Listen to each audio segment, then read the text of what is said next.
Did you see Donald Trump started a blog? Trevor Noah said, hold up. This dude's been saying for months that he's going to create a whole new social media platform to rival Twitter and Facebook. And he ended up making a blog. And not just that, he's called the blog From the Desk of Donald Trump. When we know for a fact he doesn't spend any time there, I mean, you might as well call it From the Juice Bar of Donald Trump. Corden, Trump's jotting down some thoughts when they come to him. So let's be honest about what this whole thing should really be called. From the Bathroom of Donald J. Trump. Kimmel, Trump calls this a platform, but it's really just a website that he calls a place to speak freely and safely. There's only one problem. The site doesn't allow any replies or comments or even likes. The only person speaking freely or even at all is him, Trevor, but I get it, you know? Trump had to do something to distract from the fact that he lost his appeal to get back on Facebook, or as he put it, we won the appeal in a landslide. Everyone knows it. So many victories. Dave Chappelle was on Joe Rogan's podcast and talked about why Chappelle decided to walk away from his $50 million paycheck at the peak of Chappelle's show success back in 2005. And then he headed back to South Africa and spent 12 years not doing TV. Chappelle recalled people saying, it was so much money. How could you do that? Blah, blah, blah.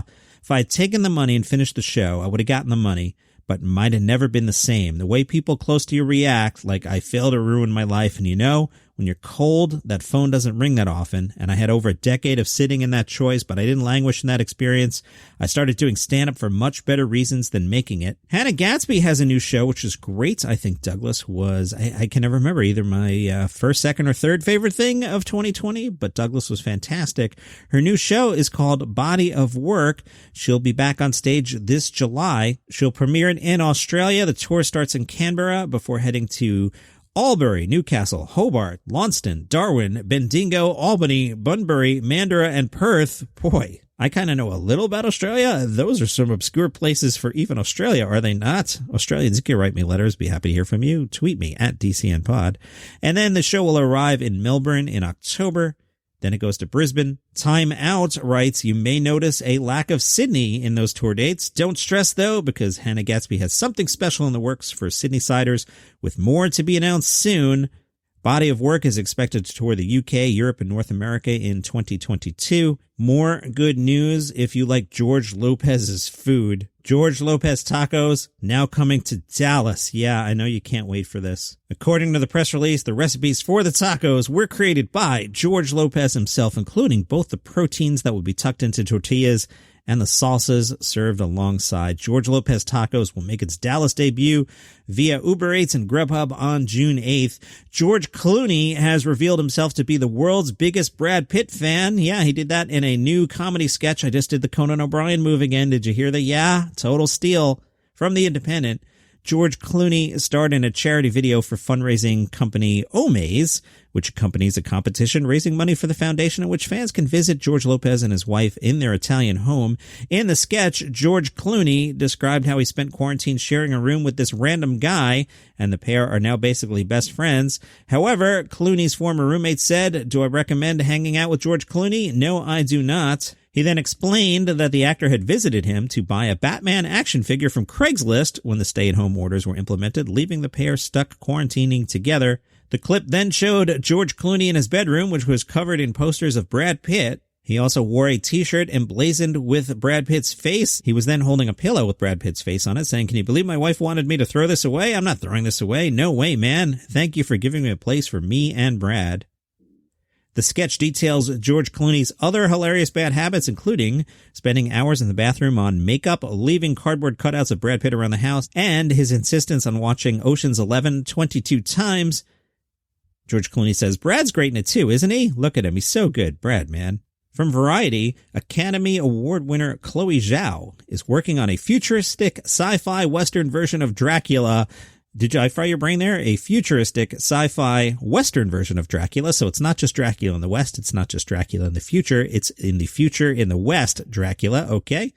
And they're making a spin-off called Renfield, described as a more comedic spin on the story where the legendary vampire exists only on the edges of the narrative. That project originated from a pitch from Walking Dead creator Robert Kirkman, with one of the writers from Rick and Morty and Community set to write the script. We don't know much about it, except Jen Kirkman offered up some details. Comedian Jen Kirkman said, we're doing this cool movie for Universal that's a focus on Renfield. It's a story about him being Dracula's henchman and how crappy a job that is. It's a fun, extremely violent comedy because I've got a crutch and it's violence. Isn't being a vampire's sidekick kind of the whole point of What We Do in the Shadows? No? All right. Kate McKinnon is one of the 6 creative leaders in comedy honored for Variety's 2021 Power of Women. Kate McKinnon said, "People are often confused when they meet me because I'm soft-spoken and pensive. I'm extraordinarily introverted." She began speaking in character voices at age 10 to relieve her social anxiety. She said, "I found it was more easy to communicate with people doing a funny voice. I found it was a way to share joy and bring a sense of fun and community in a way I had trouble doing in my own voice. I do have a personality, but I find it easier in some ways to communicate in character." Her favorite character to do is Ruth Bader Ginsburg because of the tidal wave of love and goodwill that I could feel emanating from the audience, and because she is so beloved and such a force for political change in our world. It felt so good to have that energy in the studio when I conjured that person. I loved her so much. She was the closest thing to a superhero. As for Kate McKinnon's future, she says, "I have some special stuff up my sleeves. And because what I want to do is play characters, I love my weirdos, and I would like to play my weirdos in different contexts, in more dramatic contexts or more narrative comedy contexts." I wonder if she's leaving SNL. I hope not. She is one of my favorites. By the way, this week on Saturday Night Live, your host, Mac Packer Keegan-Michael Key, you know who's going to be all about that on Sunday evening when I watch it. I'm not staying up till 1 a.m. You crazy?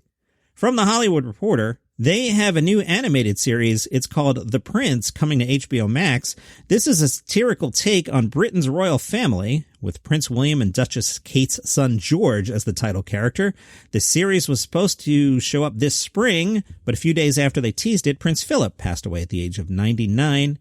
According to a source, the series does not portray the husband of Queen Elizabeth in the most flattering of ways. HBO Max confirmed to The Hollywood Reporter it has delayed the debut of The Prince, saying, "We were saddened to learn of Prince Philip's passing and will adjust plans for the series debut. A new date will be announced at a later time." It's unclear if Philip's character will be redrawn. He's drawn as kind of really decrepit, or if any story changes will be made before the final product hits the air. Royal expert Robert Jobson says the depiction of the Duke of Edinburgh as an old buffoon is a little cheap and unnecessary, and at this moment in time may be out of place, but satire has been going on for centuries. He had a sense of humor about his time, and obviously would have taken this with a pinch of salt. He might have even made a joke about it. He was very funny. If you like all this royal family stuff, you should check out a podcast that I'm the writer for. It's called Palace Intrigue. Every day, weekdays, we do 5 minutes or so about the royal family. And we tend to goof on Meghan and Harry, you know. You know who's wonderful? Kate Middleton. She can do no wrong. And yeah, you can hear the sarcasm in my voice. Everything Kate does is wonderful. Everything Meghan does is terrible. That's the narrative, and we like to have fun with it. It's called Palace Intrigue. You can get it wherever you get your shows. Apple, Spotify, you know the deal. Palace Intrigue, wherever you get your shows. Hi, I'm music journalist John Wiederhorn, host of a new podcast, Backstage, The Devil in Metal. Join me for stories on the origins of how Satan slithered his way into metal music, and up the ante on the phrase sex, drugs, and rock and roll. Backstage, The Devil in Metal is available now. Listen and follow on the iHeartRadio app, Apple Podcasts, or wherever you listen to podcasts. This is the part of the show where I remind you to go to Instagram at Daily Comedy News and vote for Comedy's top dog this week. It's Trevor Noah taking on Conan O'Brien. You're going to go to Instagram at Daily Comedy News, find the post with the picture of those guys, and you're going to write some hilarious comments, and I'll tally up the votes. I'll catch up on that tomorrow. From the AV Club, Joel and the Bots have successfully funded a new season of Mystery Science Theater 3000. They've hit all their funding goals, including a full 12-episode season plus Halloween and Christmas specials. The MST3K Kickstarter got a massive infusion of cash in its last few days. It surpassed its 2015 Kickstarter. The new campaign raised $6.5 million. The show's going to go back to doing weekly episode releases rather than the Netflix binge model. That is a great call. I just got completely overwhelmed. Like, I can't sit there and watch 8 billion episodes of Mystery Science Theater, guys. I can't do it. Once a week, yeah, I might get into that. I'm done with the whole binge thing.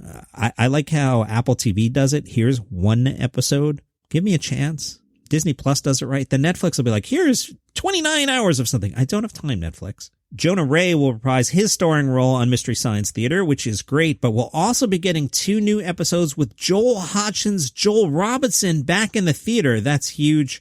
Emily Marsh, who joined the show for its live tours in 2019, will also appear in the series. Very exciting. From inews.co.uk, Jamie MacDonald began to rapidly lose his sight in his teens due to a retinal disease.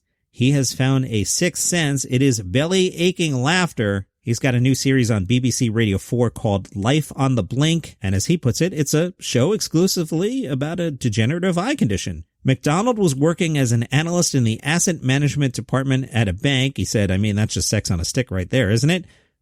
And which bank? He said, the incompetent one, not the nasty one. I'm sure somebody in the UK knows what that joke means. Sounds funny.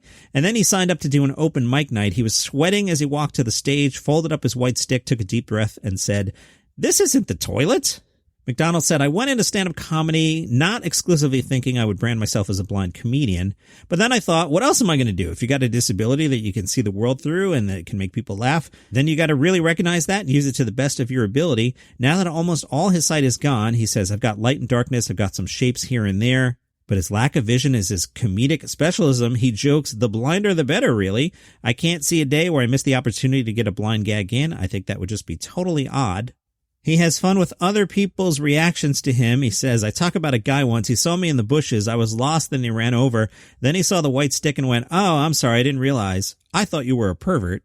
And then he just ran off. He didn't help me or anything. It was almost like, I wasn't a pervert. That's fine." Then he could go about his business. I was still in the bushes. He jokes, "People said it must be harder to keep social distance, but I don't know if I'm in somebody's way. So they probably find it harder having me bearing down on them, but I'm kind of blissfully oblivious." Jamie MacDonald, Life on the Blink. You'll find that on BBC Radio 4. That's your comedy news for today. You can follow this show on Spotify or Apple Podcasts. Make sure you follow. If you don't already, I appreciate that. If you like what I do here and you'd like to support the show, you can go to buymeacoffee.com/dailycomedynews. Throw $5 in the tip jar. I would appreciate that, and I'll see you tomorrow.